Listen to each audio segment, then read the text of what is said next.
Una embajada invadida en abril de 2024. Más de 2 años de silencio analítico, y una administración en Quito que, tras agotar sus recursos mediáticos, intenta abrir canales diplomáticos por vías informales. La narrativa política tradicional intenta presentar esta disputa como un choque de voluntades entre pares. Un supuesto conflicto ideológico de dos gobiernos en busca de legitimidad interna. La Realpolitik, sin embargo, desestima las narrativas y evalúa la disparidad estructural absoluta.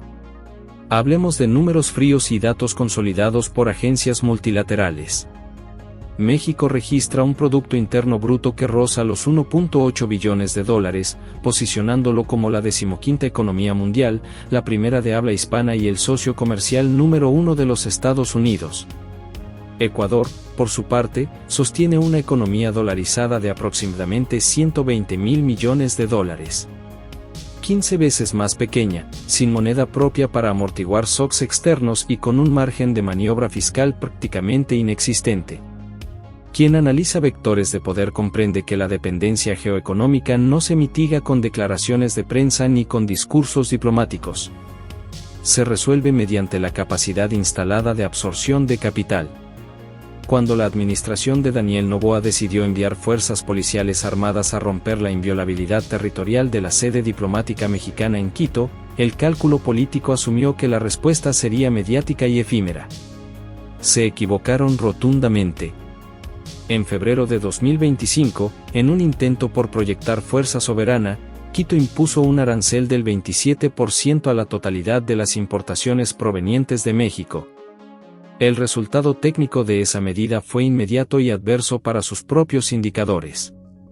Los flujos de capital, autopartes, maquinaria industrial y suministros farmacológicos mantuvieron un superávit constante a favor de las exportaciones mexicanas. El mercado no responde a arrebatos políticos ni a cálculos electorales de corto plazo. El mercado responde estrictamente a la rigidez de las cadenas de suministro consolidadas. El pilar estratégico del silencio institucional adoptado desde la Ciudad de México no responde a una pasividad diplomática ni a una falta de iniciativa. Responde a un cálculo frío de desgaste geoeconómico. Analicemos las dinámicas multilaterales. En América Latina, las alianzas estratégicas han entrado en una fase de aislamiento implícito hacia la administración de Quito. Ningún bloque económico relevante de la región, ni el Mercosur, ni la Alianza del Pacífico, ni la Comunidad de Estados Latinoamericanos, ha asumido el costo político de validar la violación de la Convención de Viena sobre relaciones diplomáticas. El costo real para Ecuador no se mide en desplegados de prensa diaria.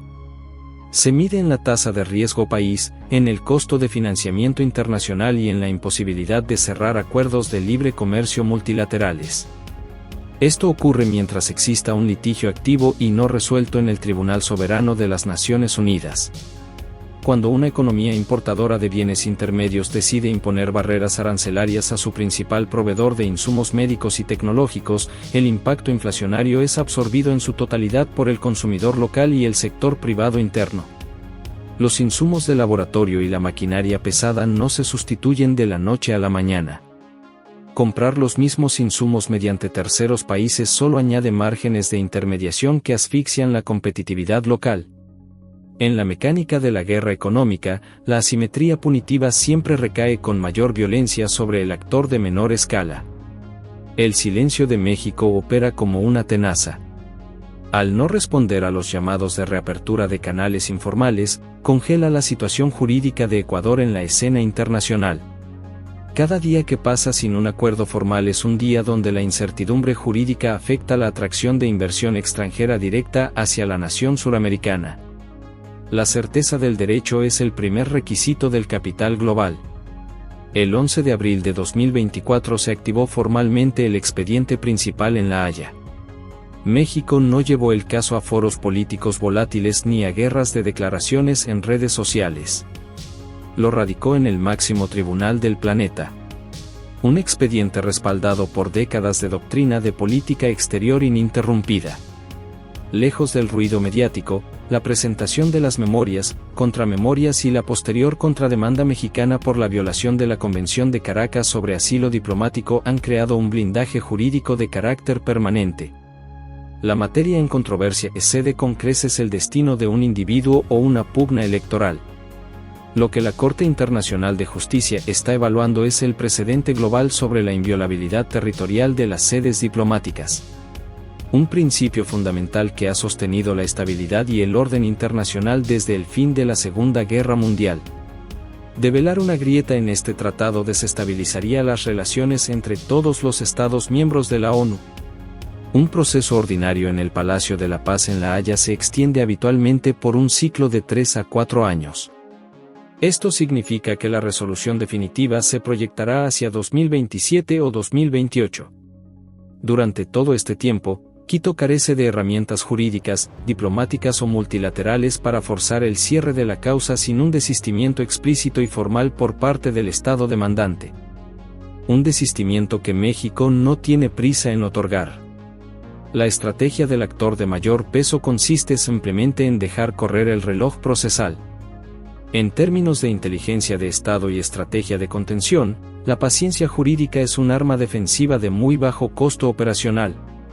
Y al mismo tiempo, genera un altísimo rendimiento disuasorio a largo plazo frente a futuras arbitrariedades geopolíticas. Mi veredicto como analista es que la administración ecuatoriana se encuentra atrapada en una trampa de costos acumulativos de la cual no puede salir mediante la retórica. El intento de desescalar el conflicto mediante filtraciones y llamados informales demuestra una debilidad estructural en el control de daños de su política exterior. En el horizonte operacional de los próximos 60 a 90 días, visualizamos 3 escenarios tácticos de contención. Escenario 1. Capitulación diplomática interna. Quito emite un reconocimiento implícito de la violación al derecho internacional mediante una declaración de alto nivel, buscando el congelamiento de la demanda en La Haya. Escenario 2. Desgaste prolongado e irreversible. Mantener el status quo sin respuesta formal por parte de México, forzando a Ecuador a seguir absorbiendo la pérdida de competitividad en sus importaciones industriales. Escenario 3. Escalada retórica unilateral. Un intento por parte del Ejecutivo ecuatoriano de desviación de la atención pública interna mediante nuevas sanciones marginales que no alterarán la balanza geoeconómica real.